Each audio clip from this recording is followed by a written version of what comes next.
eksplosibo. Napabalitang nagkahiwalay na bago pa natapos ang taong 2006. Marami ang umaasang magbabalikan pa rin ang dalawa pero nanatiling magkaibigan lang sila. Nitong nakaraang linggo, umugong ang mga bulong-bulungan na binabalikan daw si Angel. Napagkasunduan nila ni Angel na mas makabubuti kung maging magkaibigan na lang muna sila ngayon. At isa pang eksplosibong revelasyon. Mga larawang nagkalat sa internet na nagpapakita ng mga sitwasyong ikinagulantang ng bayan. Ano nga ba ang tunay na kwento sa likod ng mga litratong ito? June 7, 2007, sa internet at mga email, may dalawang litratong umikot at pinagpasapasahan ng iba't ibang tao.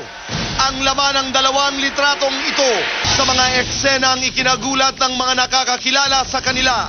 Ang unang litrato na magkatabi at magkadikit sa isa't isa. Ang ikalawa, sa parehong eksena di umano, ngunit magkalapat ang mga labi. Dalawang litratong pinagmumula ng kwento at pagdududa.